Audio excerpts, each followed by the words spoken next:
Hi friends, అందరు ఎట్లున్నారు? ఈరోజైతే చాలా రోజుల తర్వాత మరో లాంగ్ వీడియోతో మీ ముందుకొచ్చేసాను. ఈరోజు వీడియో వచ్చేసి ఓట్లు వేయనీకైతే ఊరికొచ్చిన. ఎలక్షన్స్ ఉండే కాబట్టి అయితే రిటర్న్ హైదరాబాద్కి వెళ్ళేటప్పుడు మా మమ్మీ అయితే చిక్కుడుకాయ తెంపి పంపిస్తుందన్నమాట. ఇంటి వెనకలనే చిక్కుడుకాయ చెట్టేసింది. చూడండి ఎంత పెద్దగా అయ్యిందో. మా వదిన మా మమ్మీ కలిసి నా కోసం అయితే చిక్కుడుకాయ తెంపి పంపిస్తుర్రు. చిక్కుడుకాయలో కూడా డిఫరెంట్ టైప్స్ ఉంటాయని నాకైతే తెలియదు. ఇక్కడ బ్లాక్ చిక్కుడుకాయ కూడా ఉంది. మీరు తెలిస్తే కామెంట్ చేయండి. తర్వాత మా వదినకైతే నాకు గోరింటాకు పెట్టుకోవాలనిపిస్తుంది అంటే గోరింటాకు కూడా తీసుకొచ్చింది. చిన్న చెట్టు కానీ చాలా సూపర్‌గా పండింది ఫ్రెండ్స్. చాలా రెడ్‌గా అయితే అయ్యింది. ఎప్పుడు పోయినా తెంపుకొద్దాం అనుకుంటున్నా కానీ మర్చిపోతున్నా. అందుకని ఈరోజైతే లాస్ట్ తెంపుకోవడం. చిన్న చెట్టు అయినా సరే అది పెద్దగుండే కానీ కట్ చేసేసిర్రు. ఈడ అయితే కమకమరాల పువ్వులు కూడా తీసుకొచ్చింది మా వదిన. ఏది పెట్టుకున్నా పెట్టుకోకున్నా అదొక సాటిస్ఫై కదా. ఊరు నుంచి ఏం పంపించినా. మా కొడుకు చూడండి, ఆమె పువ్వులు తెంపితే వీడేమో ఆకులు తెంపుతాడు. ఎప్పుడు మధ్యలో ఇరకడమే. ఏదో ఒక పనికి టైం పాస్ చేస్తా ఉంటాడు, డిస్టర్బ్ కూడా చేస్తా ఉంటాడు. ఇది కాదు ఇది అని వాడే రివర్స్ మనకు చెప్తాడు. ఇక మా ఇంటికాడ అయితే చిన్న చాబంతి చెట్టు ఉంది ఫ్రెండ్స్. దానికైతే పువ్వులు అయితే మామూలుగా కాయట్లే, చాలా కాస్తున్నాయి రోజు. రోజు ఎవరు తెంపుకెళ్తారు. మా మమ్మీ కూడా రోజు పనికి పోయేటప్పుడు 2 తీసుకెళ్తుంది, తెంపి పెట్టుకొని పోతుంది. మా వదిన కూడా ఇంట్లో ఉన్నప్పుడు పెట్టుకుంటుంది. అయినా కానీ మస్తు కాస్తున్నాయి ఫ్రెండ్స్. ఇక్కడైతే వాళ్ళిద్దరు ప్రపోజ్ చేసుకుంటారు. ప్రపోజ్ చేసుకోండి వీడియో తీస్తా అంటే ఇక ఇద్దరు సిగ్గుపడుకుంటా ఉన్నారు. ఇక హైదరాబాద్కి అయితే వచ్చేసినాం ఫ్రెండ్స్. మా వదిన అయితే హాస్పిటల్లో చూపించుకోనికి అయితే వచ్చేసింది నాతో పాటే. ఇక్కడ గోరింటాకు పెట్టుకుంటున్నాం మేము. నాకైతే మా హస్బెండ్ పెడుతుండు. అయితే రెడ్గా పండకుంటే నా పైన నీకు అసలు ప్రేమనే లేదని నేనైతే కామెంట్ చేస్తున్నా. అయితే ఫస్ట్ చేయి చక్కగా పట్టు అనేసి ఎక్కిరిస్తా ఉంటాడు. అయితే గోరింటాకు అయితే చాలా రెడ్గా పండింది ఫ్రెండ్స్. మేము ఏం కూడా వేయలేదు దాంట్లో, జస్ట్ కొంచెం చింతపండు అయితే వేసినాం. గోరింటాకు అయితే చాలా రెడ్ అంటే రెడ్ అయింది. అది ఫోటో తీద్దాం అనుకున్నా, ఈ వీడియోలో అయితే ఫోటో పెట్టలేదు. మా అన్న కూడా ఇక మా వదినకు పెడుతుండు. ఇలాంటివి మా అన్నకు అసలు నచ్చవు కానీ ఆమె అడిగింది కాబట్టి పెట్టాలి కదా, హస్బెండ్ కోరిక తీర్చాలనేది. ఇక మా అన్న అయితే పెట్టిండు. ఫైనల్ గా ఒక చందమామ అయితే పెట్టిండు, అది కూడా చాలా సేపు పెట్టిండు. చూడండి మేము ఇద్దరం అయితే గోరింటాకు పెట్టుకున్నాం. నార్మల్ గా ఇట్లా పెట్టుకుంటా అంటేనే రెడ్ అయిపోతుంది, చాలా రెడ్ అయితే అయింది. ఇదైతే నెక్స్ట్ డే మార్నింగ్ టిఫిన్ కోసం అయితే మా హస్బెండ్ ఏమో పల్లీలు ఎంచుకుంటుండు. ఈరోజు అయితే మా మార్నింగ్ టిఫిన్ వచ్చేసి ఇడ్లీ. మీరు ఏం చేసుకున్నారో కామెంట్ చేయండి. అలాగే చూడండి పల్లీలు అయితే కాల్చేసింది. మాకైతే చాలా లేట్ అయింది కాబట్టి నేనైతే మార్నింగ్ లేవలేదు. అందుకని మా హస్బెండ్ అయితే చట్నీ అయితే చేస్తుండు. తర్వాత పుట్నాలు కూడా ఎంచుకోవాలి. కొందరు అయితే నార్మల్గా జస్ట్ పల్లీలతోనే చట్నీ చేస్తారు. అలా చేస్తే కొంచెం బాగుండదు, తినడానికి కూడా టేస్ట్ ఉండదు. అందుకని పల్లీలతో పాటు పుట్నాలు కూడా వేసుకోవాలి ఫ్రెండ్స్. ఆ టేస్ట్ అయితే చాలా బాగుంటుంది.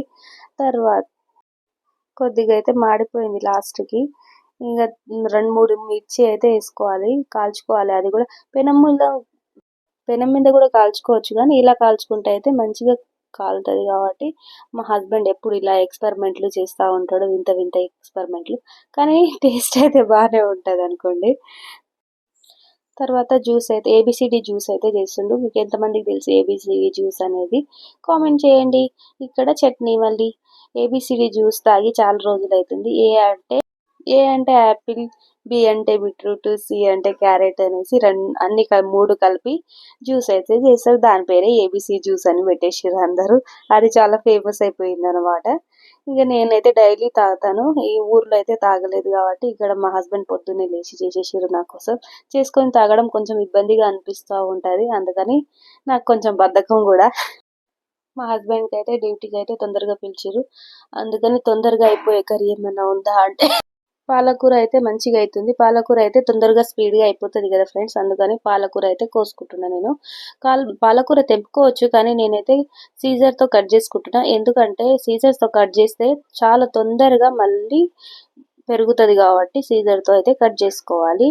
తెంపుకోవడం వల్ల తొందరగా అయితే మనకు మళ్ళీ రిటర్న్ రావు కాబట్టి. ఇదైతే నా కొడుకు కోసం అయితే పెట్టుకున్న చెట్లన్నీ, కానీ ఇంకా ఎక్కువ కాస్తున్నాయి కాబట్టి అప్పుడప్పుడు అయితే కర్రీ కూడా చేసుకుంటా నేను. ఎంతైనా ఇంట్లో పండించుకునే పంటలు ఎంతైనా ఫీలింగే వేరు. అసలు ఏ కూరగాయలైనా, పండ్లైనా ఏమైనా మనం పెట్టుకొని అవి మనకు రిటర్న్ ఇస్తున్నప్పుడు అయితే చాలా బాగా ఫీలింగ్ అయితే ఉంటది. ఇక్కడైతే జస్ట్ మట్టిలోనే వేసిన జస్ట్ ఆర్గానిక్ మొత్తం. టేస్ట్ అయితే చాలా బాగుంటది. మీరు కూడా ఇంట్లోనే అలా పెంచుకోండి. పిల్లలకైతే కిచిడిలో వేసుకోనికే కూడా చాలా బాగుంటది. టేస్ట్ అయితే సూపర్గా ఉంటుంది. నీట్గా కడుక్కొని అయితే కట్ చేసుకున్న ఫ్రెండ్స్. ఈ కడాయి అయితే నేను మీషోలో ఆర్డర్ పెట్టుకున్నా. చాలా మందంగా మంచిగా ఉంది. అయితే 350 ఓన్లీ. మీకు కావాలంటే కామెంట్ చేయండి. మంచిగా ఉంది ఫ్రెండ్స్. ఒకసారి ట్రై చేయండి. Just 350 only. ఇక ఆనియన్స్ వేసుకొని నేనైతే ఫ్రై చేసుకుంటున్నా. కొంచెం ఉప్పు వేసుకోవాలి. తర్వాత నేను నీట్గా కట్ చేసుకొని పెట్టుకున్న పాలకూర అయితే వేసుకుంటున్నా. చూడండి ఇంతగానం ఉన్నా కానీ కర్రీ అయితే కొంచెం అయిపోతుంది. ఇప్పుడు పాలకూర అయితే తొందరగా అయిపోతుంది కదా, ఇద్దరికైనా సరిపోతుంది అన్నట్టు ఫస్ట్ అయితే పాలకూర అయితే నేను పెట్టేసిన టిఫిన్ కోసం అనేసి. తర్వాత కొంచెం పసుపు కారం వేసుకున్నా. కారం కూడా మా మమ్మీ పంపించింది. ఊర్లో ఏదైతే పట్టించింది అయితే కొంచెం స్పైసీ ఎక్కువ ఉంటుంది కాబట్టి నేను కొంచెం వేసుకుంటున్నా. చూడండి ఫ్రెండ్స్ మగ్గింది, బాగా మంచిగా ఉడికింది. అయితే కర్రీ కూరగాయలు ఎప్పుడు 70% ఉడకాలంట ఫ్రెండ్స్. నాకు కూడా తెలియదు, రీసెంట్గా తెలుసుకున్నా. మరీ ఎక్కువ 100% అయితే ఉడకొద్దంట. అందుకని అయితే నేను 70% మాత్రమే ఉడికిస్తున్నా. ఇక్కడైతే టిఫిన్ కోసం అయితే ఇడ్లీ రెడీ. మా హస్బెండ్ అయితే ఈరోజు ఎక్స్పెరిమెంట్ చేసిండు. బీట్రూట్తో ఇడ్లీ చేసిండు. నాకు వద్దనేసి నేనైతే నార్మల్ ఇడ్లీ అయితే వేసుకున్నాను. తనైతే బీట్రూట్ ఇడ్లీ వేసుకున్నాడు. ఇక్కడ వచ్చేసి 3 ఎగ్స్ అయితే బాయిల్ చేసుకుంటున్నా. తనకు ఒకటి, నాకైతే 2. ఇక తనకు లేట్ అవుతుంది కాబట్టి టిఫిన్ అయితే తొందరగా పెట్టేసిన. చూడండి, కానీ బీట్రూట్ ఇడ్లీ కూడా బాగుంది ఫ్రెండ్స్. మీరు కూడా ట్రై చేయండి. పిల్లలు ఎవరైనా బీట్రూట్ తినని వాళ్ళు ఉంటే ఇలా కూడా ట్రై చేయొచ్చు. ఇక డ్యూటీకి వెళ్ళిపోయాక నేనైతే టిఫిన్ తర్వాత నేను కూడా 2 ఇడ్లీ అయితే తినేసిన. ఒక లైక్ చేయండి ఫ్రెండ్స్. బాయ్. కామెంట్ చేయడం మర్చిపోకండి.